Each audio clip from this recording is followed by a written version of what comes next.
সততার সাথে কাজ করলে সবাই লাভবান হবে। আর মানুষকে একটা উৎসাহিত করা। আমরা জানি আমাদের অনেক ব্যবসায়ীরা আছেন যারা হয়তো এক্সপোর্ট করছেন বা ইম্পোর্ট করছেন, তারা ইন্স্যুরেন্স করে না, ওই সামান্য টাকা দিতে হয় সেই জন্য। কিন্তু তবে যখন দুর্ঘটনা ঘটে যায়, তার যে বিশাল লোকসান হয়ে যায় সেটা সে ভুলে যায়। তো এই ব্যাপারে মানুষের আগ্রহটা বাড়ানোর জন্য যথেষ্ট ব্যবস্থা আপনাদের নিতে হবে, প্রচারণাটা নিতে হবে, যেটা না করলে কি ক্ষতি হতে পারে আর করলে কি লাভ হতে পারে, এই বিষয়গুলি মানুষের কাছে আরও ভালোভাবে দেখতে হবে। আর এ ধরনের কোনো যারা এই যে 2 নম্বরই করে টাকা নিতে চায়, সেগুলো ভালোভাবে পরীক্ষা নিরীক্ষা করে দেখতে হবে। এই বিষয়ে আমি মনে করি যে আপনারা আরও বেশি সতর্ক থাকবেন। কারণ বিমা মানে হচ্ছে একটা আমানত, আপনি একটা আমানত রাখছেন, সেই আমানতটা যথাযথভাবে যেন সময় মতো মানুষ পেতে পারে। আবার এটা পেতে যেয়ে যেন কোনো ঝক্কি ঝামেলা পোহাতে না হয়। তার যেটা প্রয়োজন এবং যেটা তার চাহিদা বা যেটা তার প্রাপ্য, আমি বলবো যেটা তার প্রাপ্য, সেজন্য সহজে সেটা পেতে পারে, সে ব্যবস্থাটাও করতে হবে। হ্যাঁ, অবশ্যই আমি বলবো যে পাশাপাশি অন্য কোনো 2 নম্বরই করে নিতে চাচ্ছে কিনা সেটা দেখতে হবে, কিন্তু তার টাকাটা যেন সে পায়, কোনো হয়রানি না হয়, সে হয়রানি বন্ধ করার। আর এখন তো ডিজিটাল ব্যবস্থা আছে, কাজে সেদিক দিয়ে অনেক সুবিধার, সিসি ক্যামেরা আছে, সেখান থেকে নজরদারি অনেক কিছু করা যায়। কাজে সে বিষয়টার দিকে আমি মনে করি আরও সতর্ক থাকা এবং এ বিষয়ে আরও আধুনিক প্রযুক্তি ব্যবহারের দিকে মনোযোগ দিতে হবে। আমাদের গ্রাহকদের বিমার ক্ষেত্রে যে প্রিমিয়াম দেওয়ার ব্যাপারেও একটা হয়তো ভুলেই যায় বা দেওয়া হয় না, মনে থাকে না, এরকম একটা অবস্থা হয়। তো সেখানে তাদের কাছে স্মরণ করিয়ে দেওয়া এবং সেটা ঠিকমতো পৌঁছালো কিনা সে ব্যবস্থা নেওয়া, এই বিষয়টার দিকে একটু নজর দিতে হবে, যাতে করে বিমাটা সবসময় চালু থাকে, সেই ব্যবস্থা নিতে হবে। উন্নত বিশ্বের মতো বিমা ব্যবস্থা আমাদের দেশেও চালু হোক, সেটাই আমরা চাই।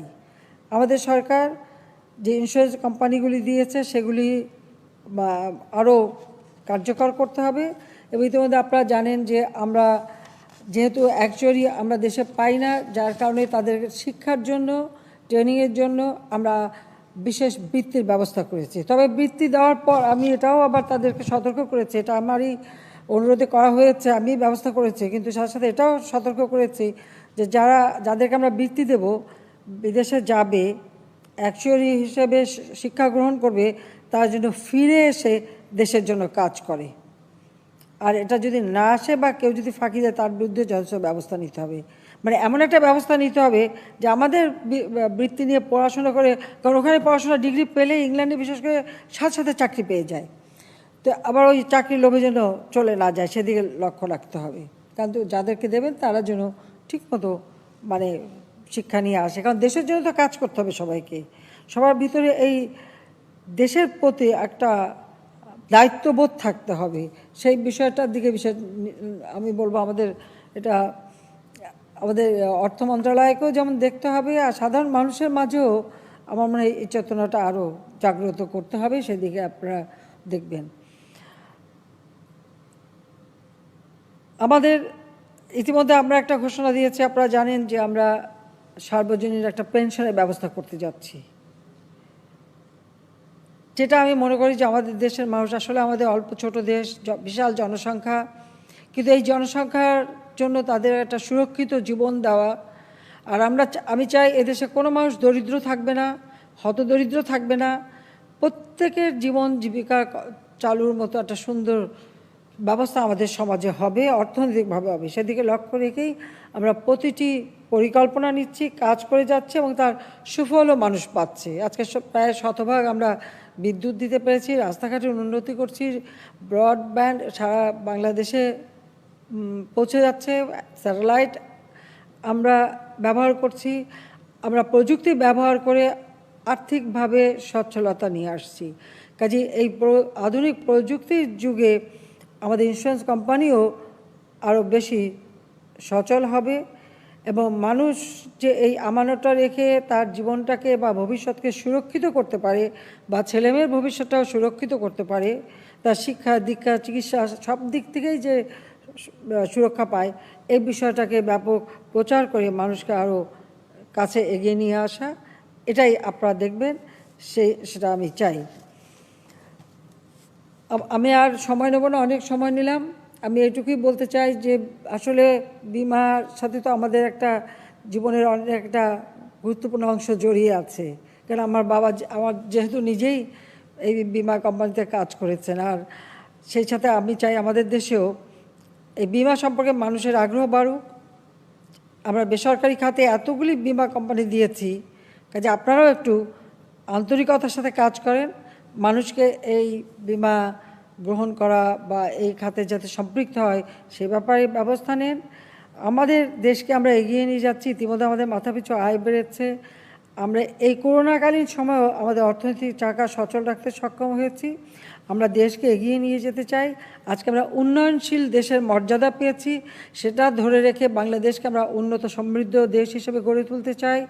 তার প্রেক্ষিত পরিকল্পনা প্রণয়ন করে দিয়েছি। বাংলাদেশকে এগিয়ে নিয়ে যাওয়ার জন্য যা যা দরকার সেটা আমরা করে দিচ্ছি। বিশেষ করে এই 13টা বছর, অর্থাৎ 2009 আওয়ামী লীগ সরকার আসার পর 2022 আজকে, যখন আমরা 2020-এ জাতির পিতার জন্মশতবার্ষিকী উদযাপন করছি, আমরা 2021-এ স্বাধীনতার সুবর্ণ জয়ন্তী উদযাপন করছি। করোনার কারণে যেহেতু আমাদের ঠিক সেভাবে করতে পারিনি, তবুও আমরা সেটা অব্যাহত রেখে এই উৎসব করে যাচ্ছি। কাজে সেই ক্ষেত্রে আমি বলবো যে জাতির পিতা স্বাধীনতা দিয়ে গেছেন, এই স্বাধীন দেশকে আমরা উন্নত সমৃদ্ধ দেশ হিসেবে গড়ে তুলতে চাই। বাংলাদেশ বিশ্ব দরবারে আজকে সম্মানজনক অবস্থানে আছে। মাত্র এই 3.5 বছরের মধ্যেই আমরা কিন্তু দেশকে পাল্টে দিতে পেরেছি। আজকে আমরা উন্নয়নের মহাসড়কের যাত্রা শুরু করেছি, উন্নয়নশীল দেশের মর্যাদা পেয়েছি। এটা যে সম্ভব সেটা হয়তো 75-এ 15 আগস্ট জাতির পিতাকে হত্যার পর এটা অনেকেই আমাদের দেশের এই উন্নয়নটা তারা করতে দেয় নাই বা তারা চায়ও নি। জাতির পিতা বঙ্গবন্ধু শেখ মুজিবকে 1975 সালে হত্যা করা হলো, এরপর জাতীয় 4 নেতাদের হত্যা করা হলো। শুধু বাংলাদেশের রাষ্ট্রপতি বঙ্গবন্ধু শেখ মুজিবকেই হত্যা করেনি, সেই দিন আমার মা, আমার 3 ভাই, ভ্রাতৃবধূ, আমার পরিবারের অনেক সদস্যকেও হত্যা করা হয়েছিল। আমার ছোট বোন রেহানার আমি বিদেশে ছিলাম, মাত্র 15 দিন আগে গিয়েছিলাম। একদিনে আমরা সব হারালাম, আমাদের কোথাও থাকার জায়গা নেই, আমরা রিফিউজি হিসেবে আমাদের থাকতে হয়েছে। তখনকার সরকার আমার ছোট বোনের পাসপোর্টটাও দেয়নি। সেই অবস্থার থেকেই 81 সালে যখন ফিরে আসি দেশে, একটা লক্ষ্যই ছিল, এই স্বাধীনতা ব্যর্থ হতে পারে না, এই স্বাধীনতার সুফল বাংলাদেশের মানুষের ঘরে পৌঁছাতে হবে, প্রত্যেকটা মানুষ যেন সুন্দর জীবন পায়, সেটাই আমাদের লক্ষ্য। যেটা জাতির পিতা চেয়েছেন তার সেই স্বপ্ন আমরা গড়ে তুলতে চাই, এবং সেই প্রতিজ্ঞা নিয়েই দেশে ফিরেছিলাম এমন একটি অবস্থানে যেখানে খুনিদের রাজত্ব, কারণ আমার পিতামাতার খুনিদের বিচার করতে দেওয়া হয়নি, তখন তাদেরকে ইন্ডেমনিটি দেওয়া হয়েছিল। আমি আমার বাবা মা ভাই হারিয়েছি, আমার বিচার চেয়ে মামলা করার অধিকারটুকু পর্যন্ত ছিল না। আমি নিজে যখন সরকারে এসেছি, প্রধানমন্ত্রী হয়েছি, সেই ইন্ডেমনিটি অর্ডিন্যান্স বাতিল করেছি, তারপর সেই হত্যার বিচার করেছি। যে যুদ্ধাপরাধীরা আমাদের দেশে গণহত্যা চালিয়েছে, নারী ধর্ষণ করেছে, লুটপাট করেছে, অগ্নিসংযোগ করেছে, যাদের বিচার শুরু হয়েছিল, তাদেরকেও সেই বিচারের হাত থেকে মুক্তি দিয়ে তাদেরকেও ক্ষমতায় বসানো হয়েছিল। যখন যুদ্ধাপরাধীরা ক্ষমতায়, যখন খুনিরা ক্ষমতায়, তখন আমি দেশে ফিরে আসি। আমি জীবনের মায়া করিনি, আমার একটাই লক্ষ্য দেশের মানুষের ভাগ্য পরিবর্তন করা, এবং যে আকাঙ্ক্ষা নিয়ে, যে আদর্শ নিয়ে জাতির পিতা বঙ্গবন্ধু শেখ মুজিব দেশ স্বাধীন করেছেন, সেই আদর্শ বাস্তবায়ন করে তার সুফল বাংলার মানুষের ঘরে পৌঁছে দেওয়া। আজকে দারিদ্র্যের হার আমরা কমিয়েছি, এই মাত্র 13 বছরের মধ্যেই আমরা অর্ধেকের বেশি নামিয়ে আনতে সক্ষম হয়েছি। তো এবার সেন্সাস রিপোর্ট করার পর দেখা যাবে যে আমাদের দারিদ্র্যের হার আরও হ্রাস পেয়েছে। যদিও করোনার জন্য কিছু প্রতিবন্ধকতার সৃষ্টি হয়েছে, কিন্তু বাঙালিকে কেউ থামিয়ে রাখতে পারেনি, কারণ জাতিপিতা বঙ্গবন্ধু শেখ মুজিব তো বলে গেছেন দাবায় রাখতে পারবে না, তা আমাদের দাবায় কেউ রাখতে পারবে না। আমরা এগিয়ে যাচ্ছি, এগিয়ে যাব। আমি আপনাদের সবাইকে ধন্যবাদ জানাই।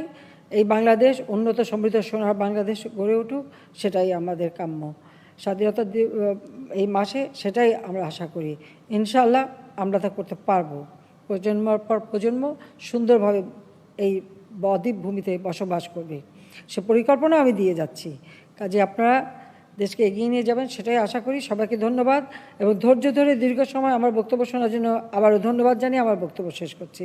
জয় বাংলা, জয় বঙ্গবন্ধু, বাংলাদেশ চিরজীবী হোক।